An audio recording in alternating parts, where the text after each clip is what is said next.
Hello बच्चों।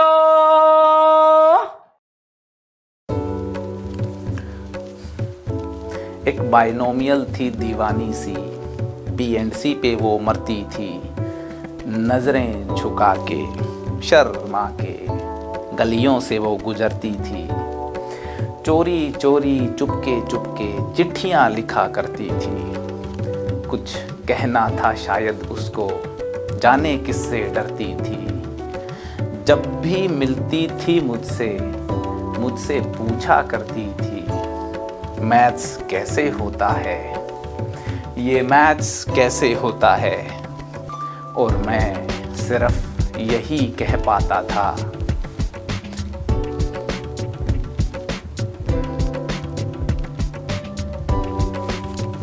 माया है माया, maths तो पूरी माया है।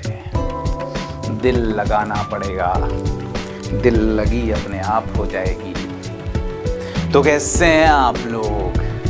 आई होप आप सब लोग अच्छे होंगे और मैं भी हूँ एकदम भन्नाट। आज हमारा बाइनोमियल थ्योरम नया चैप्टर है, नए जोश के साथ, नई उमंग के साथ, नए हौसलों के साथ हम नए चैप्टर की हमेशा से ही शुरुआत करते हैं। आज भी हम बाइनोमियल थ्योरम की एक जोशीले अंदाज में शुरुआत करेंगे।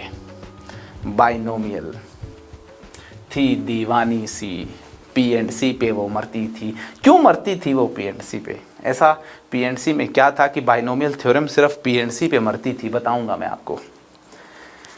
स्मार्ट था पी एंड सी, हैंडसम था पी एंड सी, और बाइनोमियल तो थी ही दीवानी सी, मरती थी पी एंड सी पे।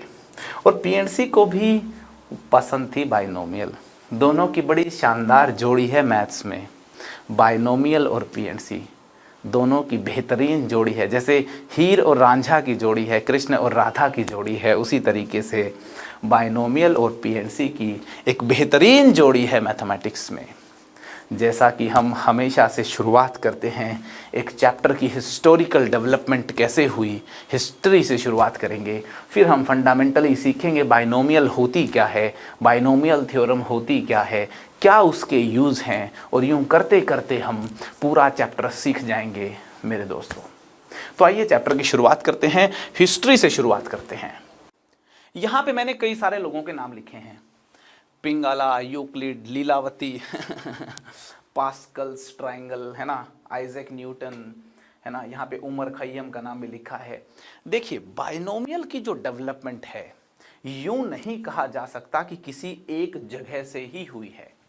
बहुत सारी जगहों पे बहुत सारे मैथमेटिशियन लोग बड़े मस्त लोग होते हैं, बहुत सारे मैथमेटिशियन लोगों ने बाइनोमियल थ्योरम पे पुराने जमाने में काम किया हुआ है। मैं आपको बता दूं, ग्रीक मैथमेटिशियन बहुत ही शानदार मैथमेटिशियन रहे हैं, ज्योमेट्री में बहुत सारा योगदान दिया है, साइंस में काफ़ी बड़ा योगदान दिया है, और इनके ऊपर तो मैं कहानी भी तुमको सुनाने वाला हूं। ग्रीक मैथमेटिशियन थे यूक्लिड। इन्होंने बाइनोमियल थ्योरम, जो बाइनोमियल थ्योरम होती हैं पावर 2 पावर 3 इस प्रकार से, उनके बारे में बहुत पहले ही बता दिया था। तो यूक्लिड ने एक आइडिया दिया था अपने टाइम पे बाइनोमियल थ्योरम के ऊपर, और लीलावती की कहानी मैंने सुनाई है आपको। भास्करा ने लीलावती जो बुक लिखी थी उसमें मैंने कहा है कि पीएनसी का जिक्र किया हुआ है। दोस्तों, पीएनसी के साथ साथ बाइनोमियल का जिक्र भी लीलावती में किया गया है।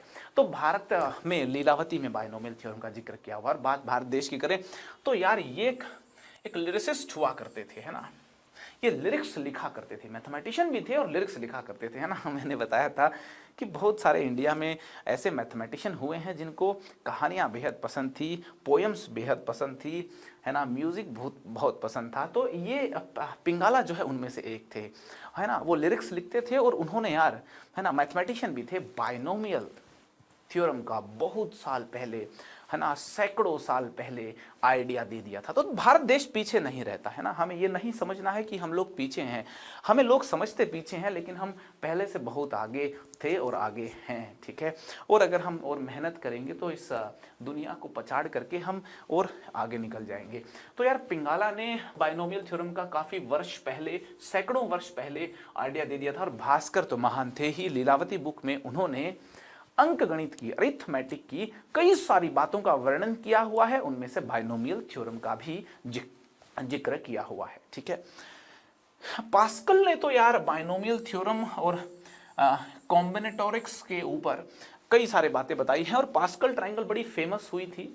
पास्कल ट्रायंगल क्या है अभी मैं तुमको बताऊंगा, है ना। पास्कल ने काफी योगदान दिया है बाइनोमियल थ्योरम के डेवलपमेंट में। ठीक है, पर्शियन पोएट हुआ करते थे, पर्शिया के पोएट थे, मैथमेटिशियन भी थे, उमर खय्यम, है ना। उन्होंने भी बाइनोमियल थ्योरम का कई सैकड़ों वर्ष पहले आइडिया दे दिया था। ठीक है, लेकिन ये सारे लोगों ने बाइनोमियल थ्योरम के बारे में काफी कुछ बताया है, मगर जो generalized form of binomial theorem है, जो एक सिस्टमैटिक तरीके से बाइनोमियल थ्योरम चैप्टर पढ़ते हैं हम लोग, उसका श्रेय आइजैक न्यूटन को जाता है। Generalized form of binomial theorem का जो श्रेय है वो आइजैक न्यूटन को जाता है। इसलिए कई सारी बुक्स में आप ये देखेंगे कि ये लिखा हुआ मिलता है कि बाइनोमियल थ्योरम जो है वो आइजैक न्यूटन की दी हुई है, आइजैक न्यूटन की बनाई हुई है। दोस्तों सच्चाई अगर मैं बताऊं आपको तो आइजैक न्यूटन सिर्फ अकेला नहीं था जिसने बाइनोमियल थ्योरम को समझा था और दुनिया को बाइनोमियल थ्योरम के बारे में बताया था। ये महान मैथमेटिशियन, इनका भी कंट्रीब्यूशन था, मगर जो generalized form of binomial theorem है, जो हम एक सिस्टमैटिक बाइनोमियल थ्योरम चैप्टर आज जो हम सीखते हैं, उसका श्रेय न्यूटन को दिया जाता है। और न्यूटन यार थोड़ा बदमाश भी था, ठीक है ना। न्यूटन थोड़ा बदमाश भी था, वो चीज़ों का श्रेय ले जाता था, है ना। कुछ लोग होते हैं ना, नेकी कर दरिया में डाल, काम करते हैं और बोलते हैं चलो मैंने काम कर दिया, मुझको इसका श्रेय दो या ना दो, है ना, कोई हमें फ़र्क नहीं पड़ता। लेकिन कुछ लोगों को ऐसा चाहिए होता है कि वो काम करें तो उनको उस बात का श्रेय चाहिए होता है कि हाँ हमें आप वैल्यू करो उसके लिए, हमें आप रिकॉग्नाइज करो उस चीज़ के लिए। न्यूटन उनमें से था। न्यूटन बोलता था कि यार अगर मैंने कोई चीज़ बनाई है तो मेरा नाम, मेरी मोहर लगनी चाहिए उसके ऊपर, है ना। थोड़ा बदमाश किस्म का आदमी था। तो जो मॉडर्न जो भी हम सिस्टमैटिक तरीके से जो बाइनोमियल थ्योरम सीखते हैं यार, तो वो हम बोलते हैं उसको न्यूटन बाइनोमियल थ्योरम बोलते हैं। मगर आप ये भूलना मत कि लीलावती में भी हमारे पूर्वजों ने जिक्र किया है बाइनोमियल थ्योरम का। पिंगाल आ रहे लिरिक्स लिखते लिखते बाइनोमियल थ्योरम सिखा के चले गए थे। ठीक है, तो हमारे देश ने बहुत कुछ दिया है। हमारे देश ने ही नहीं, यहाँ पे देखिए कई और मैथमेटिशियन लोगों ने भी इसमें कंट्रीब्यूट किया है, मगर हम भी पीछे नहीं हैं। ठीक है, आइजैक न्यूटन जो है उनको मैं फिर से रिपीट कर देता हूं कि जो मॉडर्न बाइनोमियल थ्योरम है, जो भी जनरलाइज्ड बाइनोमियल थ्योरम है, binomial theorem at rational index बोलते हैं उसको, उसका श्रेय इसको दिया जाता है। ठीक है, तो यार चलो ये तो एक हिस्ट्री की बात हुई। अब हम देखते हैं बाइनोमियल थ्योरम है क्या आखिर। बाइनोमियल थ्योरम है क्या आखिर, क्या होती है, कैसे यूज करेंगे, बात को समझते हैं एकदम शुरुआत से। मैं अगर आपसे पूछूं कि बाइनोमियल होती क्या है, सबसे पहले तो ये बताइए। बाइनोमियल थ्योरम बताएंगे आपको, मगर पहले बताइए जो शब्द है ना बाइनोमियल, इसका क्या मीनिंग है। दोस्तों ध्यान से सुनना, ऐसी एक्सप्रेशन जिसमें एक टर्म हो उसको मोनोमियल बोलते हैं। जैसे यहां पे मैं कुछ एक्सप्रेशन लिख रहा हूं, x, ये मैंने दूसरी एक्सप्रेशन लिख दी y, यहां पे एक और एक्सप्रेशन लिख दी एक्स स्क्वायर, यहां पे एक और एक्सप्रेशन लिख दी √2, है ना।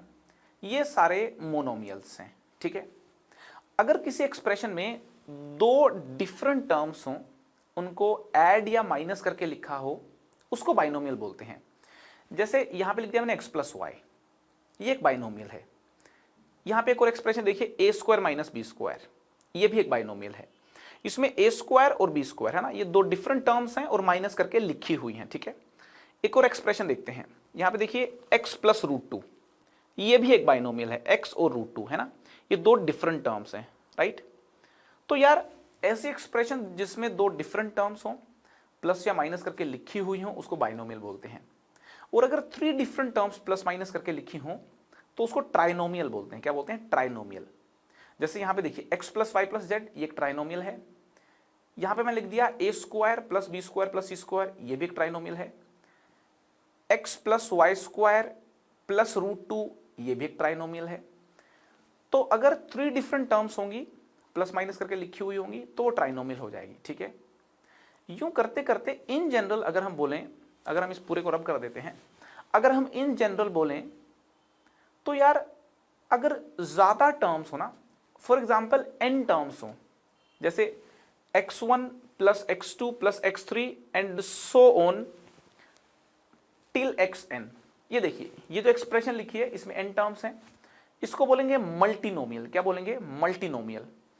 तो ऐसी एक्सप्रेशन जिसमें n टर्म्स हो, ठीक है ना, ज्यादा टर्म्स हो, उसको बोलते हैं मल्टीनोमियल। ठीक है, एक डिफरेंट टर्म मोनोमियल, दो different terms binomial, three different terms trinomial and so on, ज्यादा टर्म्स है तो मल्टीनोमियल। ठीक है, आई होप ये बात आपको समझ में आ गई होगी। तो बाइनोमियल का मीनिंग हुआ कि दो डिफरेंट टर्म्स होनी चाहिए, जैसे x प्लस वाई, ठीक है, ये बाइनोमियल है ना, x square minus root two, है ना, बाइनोमियल है, x square plus x y binomial है। ठीक है, मगर अपन अगर लिख दें x प्लस एक्स, ये बाइनोमियल नहीं है, this is not a binomial, क्योंकि x और x ये जुड़ करके 2x हो जाएगा, मोनोमियल हो जाएगा ये। ठीक है ना, डिफरेंट फैमिली की दो टर्म्स होनी चाहिए, जैसे ये डिफरेंट फैमिली की है, x family y family, x square family root family, है ना, x y family x square family, दो डिफरेंट फैमिलीज की टर्म्स होनी चाहिए प्लस या माइनस में, तब बाइनोमियल एक्सप्रेशन बनेगी। ये बाइनोमियल एक्सप्रेशन नहीं है। आप अगर यूं लिख दो root two plus two root two plus three root two, ये भी बाइनोमियल नहीं है, क्योंकि ये तो three root two plus two root two five root two और root two six root two हो जाएगा, मोनोमियल हो जाएगी। तो यार आपको समझ में आ गया होगा कि बाइनोमियल क्या होती है। ठीक है ना, ये है सारी बाइनोमियल। ठीक है, अच्छा बाइनोमियल में ऐसा जरूरी नहीं है कि वेरिएबल्स और रियल नंबर्स ही होंगे यार, आयोटा वगैरह भी कॉम्प्लेक्स नंबर्स भी हो सकते हैं। अगर आप ये लिखो x प्लस आयोटा, है ना, तो यार ये भी एक बाइनोमियल है। ठीक है ना, अब ये जो बाइनोमियल है इसकी टर्म्स इमेजिनरी हैं, ये बोल दिया जाएगा। ठीक है, तो यार ये सारी जो एक्सप्रेशन लिखी है ना, all these expressions are binomial. ये सारी एक्सप्रेशंस क्या है यार? ये बाइनोमियल है। बात समझ में आ रही कि नहीं रही? क्या है ये? बाइनोमियल है। अब ये तो समझ में आ गया कि बाइनोमियल क्या होती है। अब ये समझते हैं बाइनोमियल थ्योरम क्या होती है। आइए अब ये समझते हैं कि बाइनोमियल थ्योरम क्या होती है। देखिए x प्लस वाई की पावर, x प्लस वाई की पावर देखिए 0 लिख दिया मैंने, x प्लस वाई की पावर 1 लिख दिया मैंने, x प्लस वाई की पावर 2 लिख दिया मैंने, x प्लस वाई की पावर 3 लिख दिया मैंने, है ना, x प्लस वाई की पावर यहाँ पे 100 लिख दिया मैंने। ठीक है, यूं करते करते x प्लस वाई की पावर n लिख दिया मैंने। अब यहाँ पे देखिए ये जो पावर्स है ना, ये पावर्स होल नंबर हैं। होल नंबर समझते हो ना आप? 0 1 2 3 4 एंड सो ऑन, इनको बोलते हैं होल नंबर्स। ठीक है, यहाँ पे आप नोटिस करके देखो, ये जो पावर्स है ना, पावर्स आर होल नंबर्स। ठीक है ना, यहाँ पे नोटिस करनी है, पावर्स जो है ना, powers are whole numbers, powers are whole numbers. तो यार एक बाइनोमियल, ध्यान से सुनना, एक बाइनोमियल की पावर होल नंबर हो तो उसको बाइनोमियल थ्योरम बोलते हैं। क्या बोलते हैं? बाइनोमियल थ्योरम बोलते हैं। बिल्कुल ध्यान से देखिए, एक बाइनोमियल की पावर, एक बाइनोमियल की पावर अगर होल नंबर हो, यहां पे देखिए होल नंबर्स हैं, तो इसको बोलते हैं बाइनोमियल थ्योरम। क्या बोलते हैं? Binomial theorem. तो यार ये बात समझ में आ जानी चाहिए, इसको बोलते हैं बाइनोमियल थ्योरम। एक बाइनोमियल की पावर अगर होल नंबर होगी तो इसको बोलेंगे बाइनोमियल थ्योरम। क्या बोलेंगे? बाइनोमियल थ्योरम बोलेंगे। ठीक है, अगर एक बाइनोमियल की पावर रैशनल नंबर हो जाए, होल नंबर की बजाय रैशनल नंबर अगर हो जाए, है ना, होल नंबर ही मैं नहीं बोल रहा हूं, रैशनल नंबर अगर हो जाए, जैसे कि ये हो गया x प्लस वाई की पावर 1/2, x प्लस वाई की पावर -3/2, है ना, x प्लस वाई की पावर -8, है ना, सारे रैशनल नंबर्स हैं। तो अगर बाइनोमियल की पावर रैशनल नंबर होगी तो उसको बोलते हैं binomial theorem for rational index. इसको क्या बोलते हैं? इसको बोलते हैं रैशनल इंडेक्स वाली binomial theorem. Binomial theorem for, ये खास किस्म की बाइनोमियल थ्योरम है, binomial theorem for rational index. Index का क्या मीनिंग होता है? इंडेक्स का मीनिंग होता है पावर। तो binomial theorem for rational index का मतलब है रैशनल पावर वाली बाइनोमियल थ्योरम, ठीक है। और यार इर्रेशनल पावर की कोई बाइनोमियल थ्योरम नहीं होती। अगर यहां इर्रेशनल पावर लिख दोगे तो सन्नाटा छा जाएगा यार, है ना। गुड्डू भैया बुरा मान जाएंगे। x प्लस वाई की पावर √2 लिख दी तो यार सन्नाटा छा जाएगा यार, ये कोई बाइनोमियल थ्योरम नहीं होती, ठीक है ना। ऐसी चीजें देखने को नहीं मिलेंगी मैथमेटिक्स में, बाइनोमियल वगैरह में आपको, ठीक है। तो बाइनोमियल के ऊपर होल नंबर अगर होगा तो बाइनोमियल थ्योरम कहलाएगी, और बाइनोमियल थ्योरम के ऊपर रैशनल नंबर होगा तो binomial theorem for rational index कहलाएगी। इंडेक्स का मीनिंग पावर होता है यार, ये बात आपको समझनी है ठीक है ना। अच्छा, एक और बात बताता हूं आपको मैं। हमारा जो सिलेबस है ना, हमारे सिलेबस का मीनिंग क्या है? School syllabus. हमारा सिलेबस क्या है? स्कूल सिलेबस, ठीक है, प्लस कॉम्पिटिटिव सिलेबस। कॉम्पिटिटिव का मतलब है जेई मेंस, जेई एडवांस्ड, है ना, और ले लो आप एनडीए, आप बिट्स वगैरह का ले लो, ठीक है ना। स्कूल सिलेबस, जेई मेंस और जेई एडवांस के सिलेबस की बात करें ना यार, तो बाइनोमियल थ्योरम ही हमारे सिलेबस में है। बाइनोमियल थ्योरम हमारे सिलेबस में है। Binomial theorem for rational index हमारे सिलेबस में नहीं है। जी हां दोस्तों, स्कूल सिलेबस में, जेई मेंस में और जेई एडवांस्ड में, इन तीनों के सिलेबस में binomial theorem for rational index नहीं है। हमारे सिलेबस में सिर्फ बाइनोमियल थ्योरम है। क्या है? Binomial theorem. This is in our syllabus, this is in our syllabus, ये हमारे सिलेबस में है ना। आपको बताऊं, जब मैंने जेई का पेपर दिया था उस टाइम पे binomial theorem for rational index भी सिलेबस में हुआ करती थी, मगर फिर यार सिलेबस बदल गया कुछ सालों पहले और binomial theorem for rational index syllabus से निकाल दी गई। नोट इन आवर सिलेबस, अभी ये हमारे सिलेबस में नहीं है।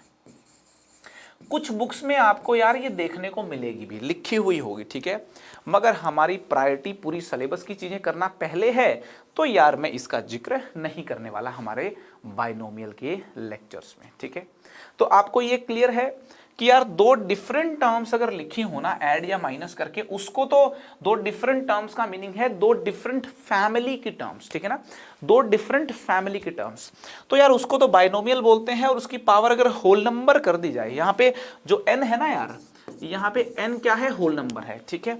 और अगर बाइनोमियल की पावर होल नंबर कर दी जाए तो उसको हम बोलते हैं बाइनोमियल थ्योरम। तो हमारा जो चैप्टर का नाम है वो बाइनोमियल थ्योरम है। हमारे चैप्टर का एकदम भन्नाट तरीके से क्या नाम है? Binomial theorem.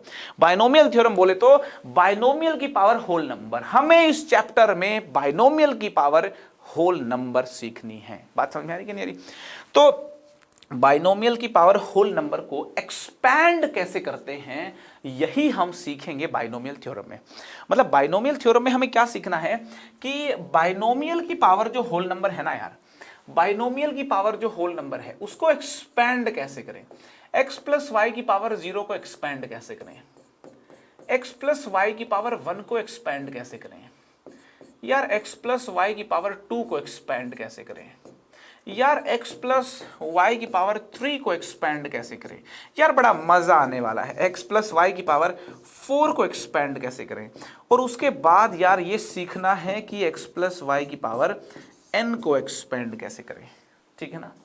न्यूटन भैया ने और बाकी यूक्लिड ने, जितने भी यहाँ पे मैंने मैथमेटिशियंस लिखे हैं, इन सारे बाबूजी लोगों ने यही बताया था कि एक बाइनोमियल की पावर होल नंबर अगर आ जाए, एक बाइनोमियल की पावर अगर होल नंबर आ जाए यार, उसका एक्सपेंशन कैसे करते हैं। एक बाइनोमियल की पावर जब होल नंबर आ जाती है, उसका एक्सपेंशन हम कर लेते हैं, तो बाइनोमियल थ्योरम हम कर लेते हैं। उसी को बोलते हैं बाइनोमियल थ्योरम। क्या बोलते हैं? Binomial theorem. तो यार आप बताइए, बिल्कुल बच्चों वाले तरीके से शुरू कर रहे हैं अपन, है ना, समझ में आ ही जाएगा यार, भाई समझा रहा है तो समझ में आ जाएगा, ठीक है ना। x प्लस वाई की पावर 0 कितना, x प्लस वाई की पावर 0 कितना हो गया? 1, ठीक है। x प्लस वाई की पावर 1 कितना हो गया, ये तो सिंपली कितना हो गया, x प्लस वाई हो गया, ठीक है। x प्लस वाई की पावर 2 कितना हो गया, x square plus 2xy plus y square हो गया। x प्लस वाई की पावर 3 कितना हो गया, x cube plus 3x square y plus 3xy square plus y cube. अरे मालूम है क्या इनके एक्सपेंशन आपको, आई होप आपको मालूम होंगे, ठीक है ना। x प्लस वाई की पावर 3, x प्लस वाई की पावर 3 का एक्सपेंशन कैसे निकाला है मैंने, x प्लस वाई और x प्लस वाई, ठीक है ना। ये इन तीन ब्रैकेट्स को मल्टीप्लाई करके निकाला है, इन तीन ब्रैकेट्स को मल्टीप्लाई करके निकाला है। और यार उसी तरीके से है ना, अगर मैं इस क्वांटिटी को x प्लस वाई से फर्दर मल्टीप्लाई कर दूं तो x प्लस वाई की पावर 4 हो जाएगा। और x प्लस वाई की पावर 4 अगर आप कैलकुलेट करके देखेंगे तो मालूम है क्या आएगा, वो आएगा x की power 4 plus 4x cube y plus 6x square y square plus 4x y cube plus y की पावर 4। अगर हम x प्लस वाई की पावर 4 कैलकुलेट करें तो यार वो इस एक्सप्रेशन के इक्वल आएगा, ठीक है ना। और इसके बाद कहानी चलती रहेगी। अब हमको इस कहानी को समझते हुए ये देखना है कि x प्लस वाई की पावर n किसके इक्वल आएगा, ठीक है ना। यहां पे मैं आपको बता दूं कि n एक होल नंबर है, ठीक है ना। यहां पे मैं आपको बता दूं n जो है वो क्या है, n एक होल नंबर है, करेक्ट है जी। तो x प्लस वाई की पावर 2, x प्लस वाई की पावर 3, x प्लस वाई की पावर 4, यहाँ पे इन एक्सपेंशंस को अगर आप देखोगे ना, इन एक्सपेंशंस को आपको अगर आप देखोगे तो आपको कुछ चीजें कॉमन नजर आएंगी। क्या चीजें कॉमन नजर आएंगी, अभी बता रहा हूं मैं आपको, थोड़ा ध्यान से देखिए, है ना। कुछ चीजें आपको कॉमन नजर आएंगी। आप यहाँ पे देखिए कि जो पावर्स है ना, पावर्स जैसे यहां पावर 2 है ना, तो x की पावर 2 है यहाँ पे, ठीक है।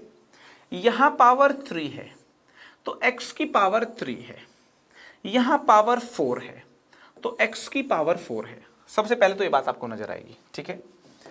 तो ये बात तो तय है कि x प्लस वाई की पावर n में x की पावर n आएगा। क्या आएगा, x की पावर n आएगा। बात समझ में आ रही कि नहीं आ रही, ठीक है।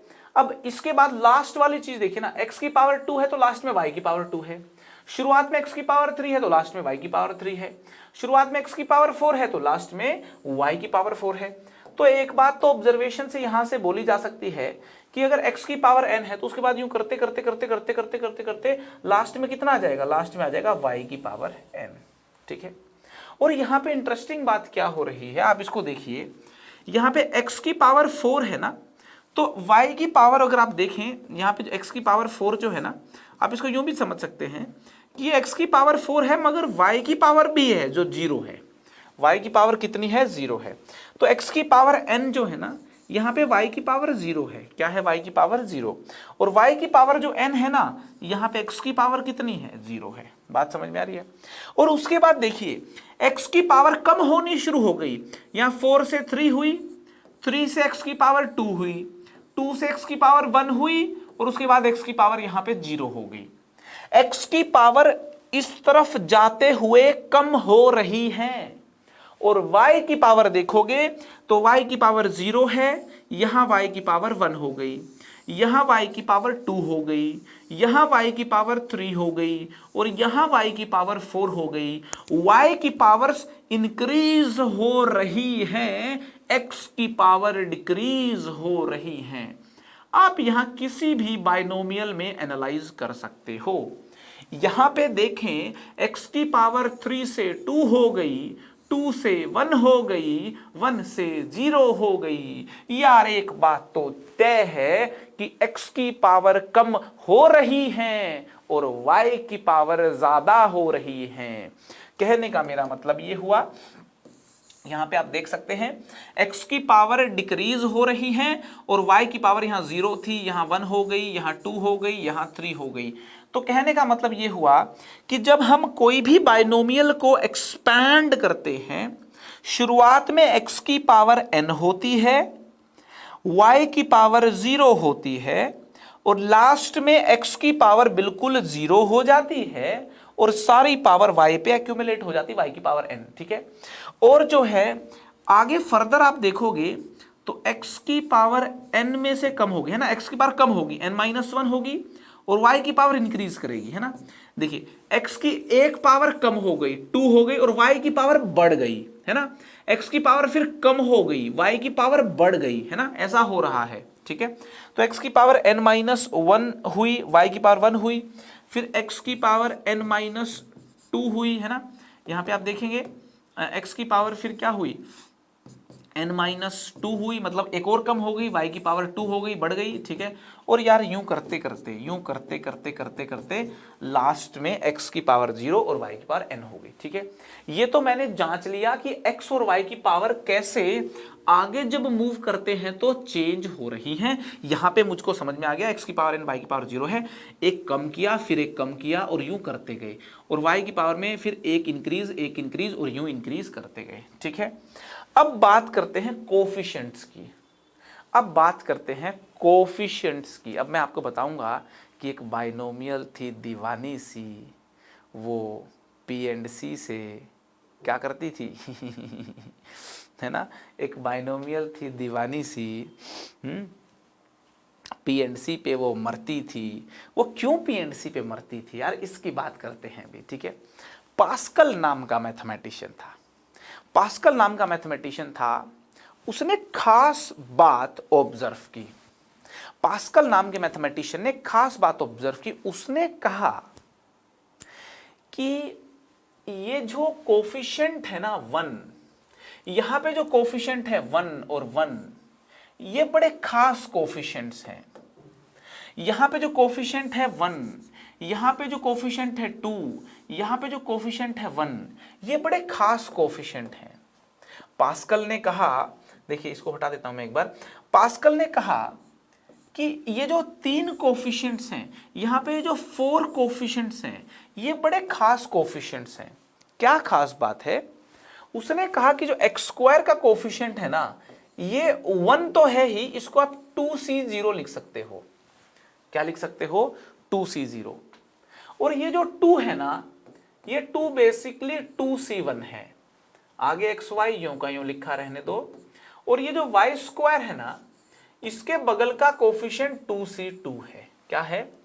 2c2। पास्कल ने कहा कि जो x² और y² का जो कोफिशिएंट है ना, इसको अगर ये जो कोफिशिएंट्स है ना हमारे एनसीआर की टर्म्स में देखना चाहें तो 2c0 1 होता है, तो 1 को 2c0 लिख दिया। 2c1 एक्चुअली 2 होता है, और 2c2 भी आपका 1 होता है। तो उसने कहा कि आप देखिए 2c0, 2c1, 2c2 कोफिशिएंट्स हैं इस एक्सपेंशन में। और इस एक्सपेंशन में उसने कहा कि बड़ी मस्त बात है, यहां जो कोफिशिएंट्स आप देखोगे तो वो है 3c0 x की power 3 plus 3c1 x² y plus 3c2 xy² plus 3c3 y3। उसने कहा 3c0 1 होता है, 3c1 आप चेक करें 3 होता है, 3c2 भी 3 होता है, और 3c3 0 होता है। उसने कहा कि पावर 3 वाली बाइनोमियल को एक्सपैंड करोगे तो जो कोफिशिएंट्स हैं वो 3c0, 3c1, 3c2, 3c3 आएंगे। ये बात ऑब्जर्व करिए। और पावर 4 वाली बाइनोमियल को जब आप एक्सपैंड करोगे ना यार, तो यहां पे देखिए ये 1 है कोफिशिएंट, मतलब 4c0, 4c0 x की पावर 4 प्लस ये जो 4 है ये 4c1 होगा। क्या होगा? 4c1। 6 जो है ये 4c2 होता है। आप 4c2 की वैल्यू देखोगे ना 6 मिलेगा। ये जो 4 है ये 4c3 होता है ना, और लास्ट में 4c4 हो जाएगा। तो यार ये ऑब्जर्व करने वाली बात थी कि पावर 4 अगर होगी ना, तो ये जो कोफिशिएंट आए हैं यहां पे 1, यहां पे 4, यहां पे 6, यहां पे 4, यहां पे 1, ये जो कोफिशिएंट्स आए हैं ये बड़े खास कोफिशिएंट्स हैं। ये कोफिशिएंट्स वैल्यूज हैं 4c0, 4c1, 4c2, 4c3 और 4c4 की। और यहां पे इस ऑब्जर्वेशन के बेस पे ये कहा जा सकता है कि x प्लस वाई की power n x plus y की पावर n का ये जो एक्सपेंशन है ना, इसमें जो हर टर्म का जो कोफिशिएंट होगा n है ना पावर, तो शुरुआत में तो कोफिशिएंट nc0 होगा, फिर कोफिशिएंट nc1 होगा, फिर कोफिशिएंट nc2 होगा, फिर कोफिशिएंट यूं करते करते लास्ट में कितना आ जाएगा, ncn आ जाएगा, है ना। यहां पे देखिए ये जो कोफिशिएंट्स लिखे हुए थे यार, ये खास किस्म के कोफिशिएंट्स थे, फिर से रिपीट कर दे रहा हूं, ये जो कोफिशिएंट्स लिखे हुए हैं यार, ये खास किस्म के कोफिशिएंट्स लिखे हुए हैं। क्या है खास बात, पावर 2 है तो ये 2c0 2c1 2c2 है, पावर 3 है तो ये 3c0 3c1 3c2 3c3 है, 3c2 देखोगे तो 3 मिलेगा, 3c1 देखोगे तो 3 मिलेगा, है ना। अगर पावर 4 है तो कोफिशिएंट है 4c0 4c1 4c2 4c3 4c4, 4c0 आपका 1 होता है, 4c1 आपका 4 होता है, 4c2 आपका 6 होता है, 4c3 आपका 4 होता है, 4c4 आपका 1 होता है। बात समझ में आ रही कि नहीं आ रही? तो यार ये बड़ी शानदार बात यहाँ पे समझने को मिली है। यहाँ पे एक और चीज देखिए आप, अगर मैं आपको कहूँ कि x प्लस वाई की पावर 5 बताएं आप, x प्लस वाई की पावर 5 बताएं आप, तो आप बोलेंगे यार देखो पावर 5 है ना, तो 5c0 होगा और x की पावर 5 होगी, y की पावर 0 होगी। पहली टर्म डिसाइड कर लीजिए, x प्लस वाई की पावर 5 है तो 5c0 शुरुआत होगी कोफिशिएंट की, पूरी 5 पावर x के पास जाएगी, है ना, y की पावर 0। अगली टर्म लिखनी है ना, तो 5c0 है ना, तो अगली टर्म 5c1 हो जाएगी, x की पावर 1 कम करो आप, y की पावर इंक्रीज कर दो, ठीक है। 5c1 के बाद 5c2 होगा कोफिशिएंट, ठीक है, x की पावर 1 और कम कर दो, y की पावर 1 और इंक्रीज कर दो, ठीक है। आगे मूव करेंगे तो 5c3, x की पावर और कम कर दी, y की पावर इंक्रीज कर दी, 5c4, x की पावर कम कर दी, y की पावर इंक्रीज कर दी, 5c5, x की पावर 0 हो गई, y की पावर 5 हो गई। यार ये देख लीजिए आपके सामने है x प्लस वाई की पावर 5 का एक्सपेंशन, x प्लस वाई की पावर 5 का एक्सपेंशन। बात समझ में आ रही कि नहीं आ रही? तो आपको ये बात तो समझ में आ गई है, आपको ये बात तो समझ में आ गई है कि एक बाइनोमियल थ्योरम को एक्सपैंड कैसे करते हैं, एक बाइनोमियल थ्योरम को एक्सपैंड कैसे करते हैं। मुझको तसल्ली हो जाएगी आप यार एक तो कमेंट बॉक्स में कमेंट करके ये बता दें कि अभी तक जो मैंने ये कहानी सिखाई है बाइनोमियल थ्योरम को एक्सपैंड कैसे करते हैं, किस पैटर्न में एक्सपैंड होती है। यार ये कहानी अगर आपको समझ में आ गई है तो आप मुझे कमेंट बॉक्स में कमेंट करके बता दें यार कि भन्नाट तरीके से तुमको बाइनोमियल थ्योरम का एक्सपेंशन समझ में आ गया है या नहीं। ठीक है, देखो एक छोटी सी प्रैक्टिस कर लेते हैं। तो यार x प्लस वाई की पावर 100 को देखते हैं, ठीक है ना। मैं आपसे कहूं कि यार x प्लस वाई की पावर 100 को यार एक्सपैंड करो, आप x प्लस वाई की पावर 100 को आप एक्सपैंड करो, तो मुझे लगता है आप एक्सपैंड कर दोगे। अब कैसे? 100c0 आएगा शुरुआत में, ठीक है, 100c0, x की पावर क्या आएगी 100, y की पावर क्या आएगी 0, ठीक है ना। उसके बाद फिर 100c1 हो जाएगा, x 100c1 हो जाएगा और x की पावर कितनी हो जाएगी, x की पावर हो जाएगी 99, है ना, और y की पावर 1 हो जाएगी, ठीक है। x की पावर डिक्रीज कर रही है, y की पावर इंक्रीज कर रही है, ठीक है। फिर आगे 100c2, x की पावर 98, y की पावर 1, फिर 100c3 है ना, x की पावर 97, y की पावर 2। पैटर्न को समझे यार, आपको पैटर्न समझ में आ गया, बस यही बाइनोमियल थ्योरम है, ठीक है ना। लास्ट में यार 100c100, x की पावर 0 हो जाएगी और y की पूरी पावर 100 हो जाएगी। आई होप आपको बात समझ में आ गई होगी, ठीक है, ठीक है ना। तो x प्लस वाई की पावर कोई भी नेचुरल नंबर होना यार तो एकदम मजा आ जाता है। यहाँ पे देखिए मैं लिख दिया नेचुरल नंबर, ठीक है। तो यार कुल मिलाकर के मैं बस आपको इतना बताना चाहता हूं कि इन जनरल अगर अपन बात करें, इन जनरल अगर अपन बात करें ना यार, तो x प्लस वाई की पावर अगर n ले लें, ठीक है।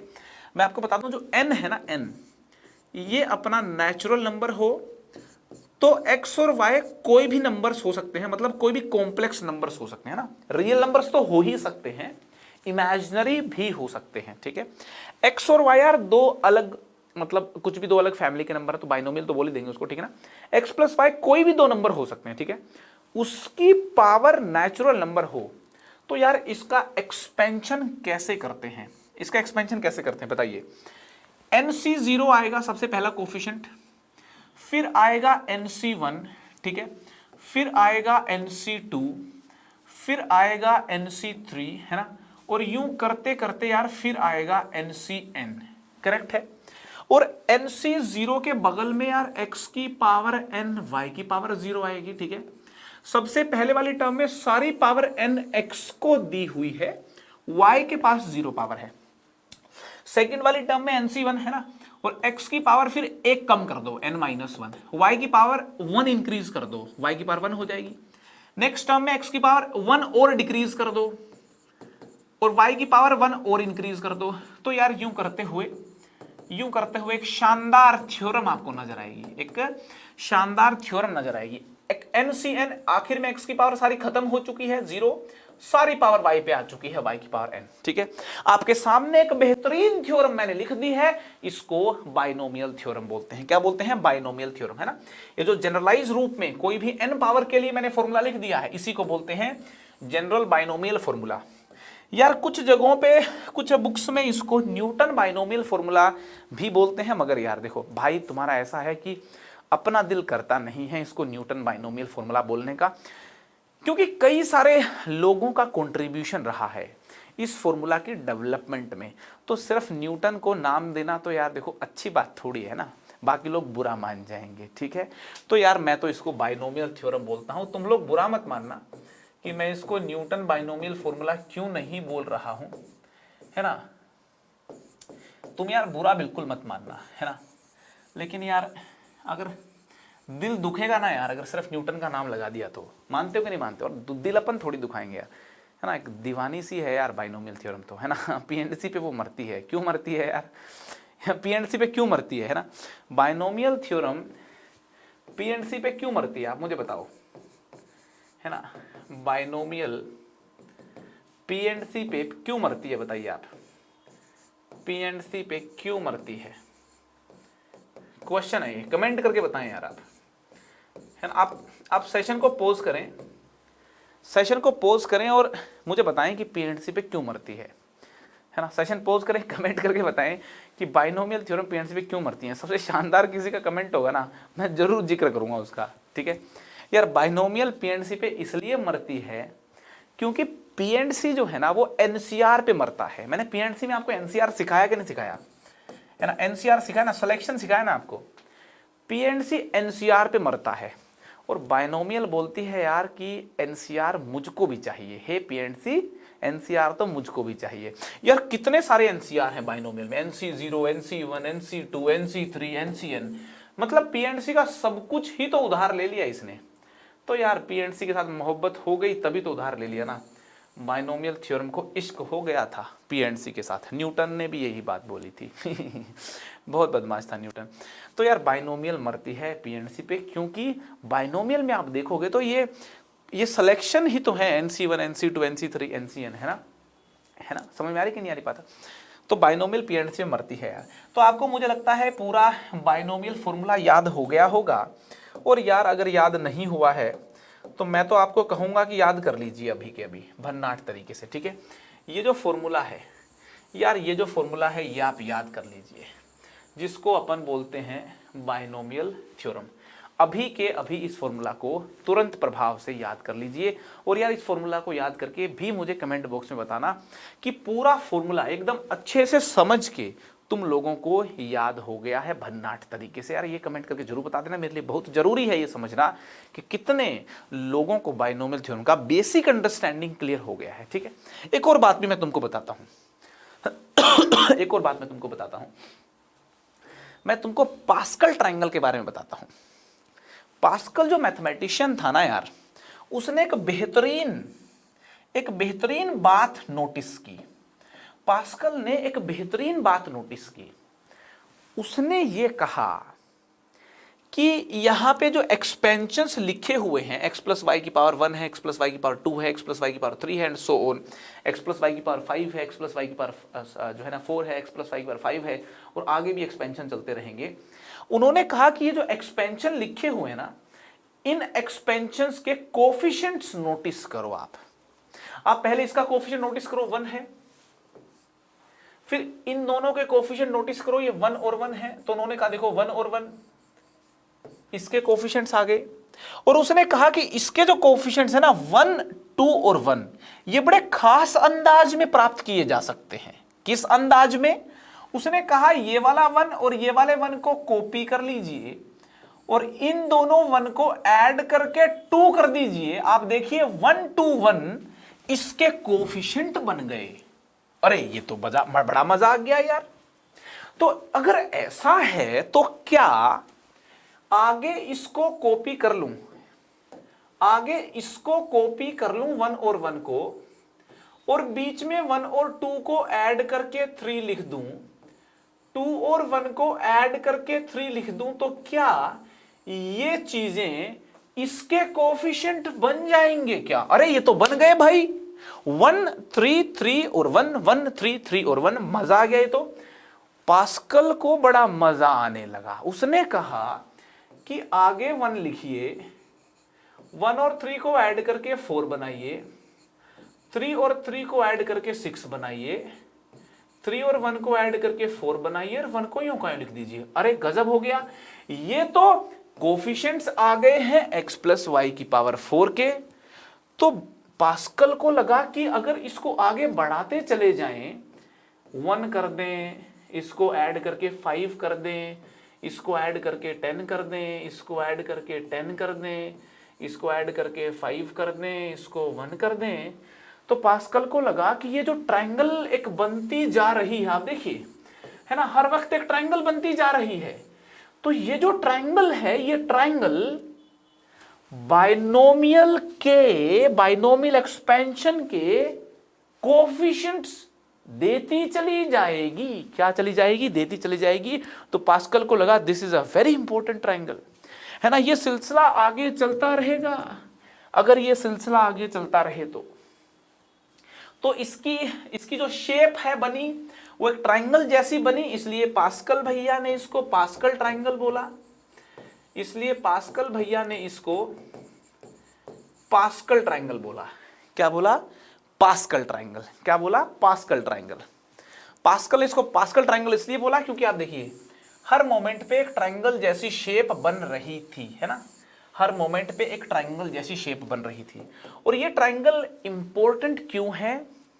क्योंकि ये जो ट्रायंगल है इसकी हर रो, ध्यान से सुनना, इस ट्रायंगल की हर रो को ध्यान से देखिए आप। ये वाली रो देखिए, ये वाली रो देखिए, ये वाली रो देखिए, ये वाली रो देखिए, ये वाली रो देखिए, आप ये वाली रो देख लीजिए।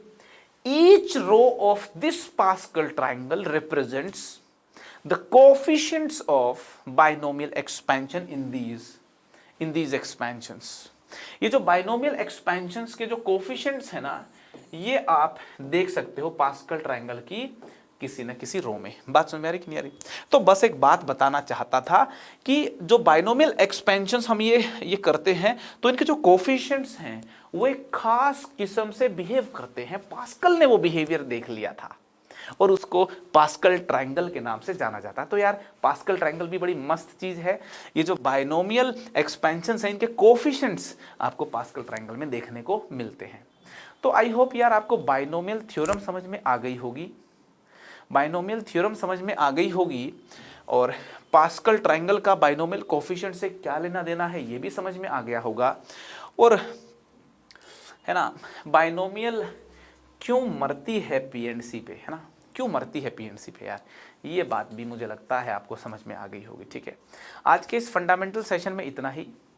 नेक्स्ट सेशन में बाइनोमियल की प्रॉपर्टीज हम कुछ सीखेंगे और कुछ क्वेश्चन सॉल्विंग करेंगे और बाइनोमियल थ्योरम को हो सकता है कंप्लीट कर दें। तो यार आज के सेशन में इतना ही, है ना। आई होप बाइनोमियल का बेसिक आइडिया आपको लग गया होगा। कोई भी स्टूडेंट चाहे वो क्लास 9th 10th का ही क्यों ना हो, बाइनोमियल को समझ सकता है। एनसीआर समझ में आना चाहिए, बाइनोमियल समझी जा सकती है, बहुत सिंपल है।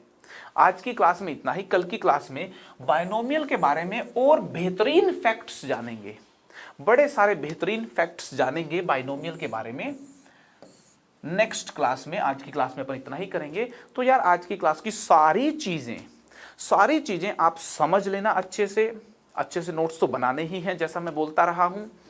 और अगली क्लास में मिलेंगे बाइनोमियल थ्योरम की कुछ और छोटी छोटी मगर मोटी बातों के साथ, हंसते हंसते। तब तक के लिए मुस्कुराते रहिएगा, साथ के लोगों को हंसते हंसाते रहिएगा।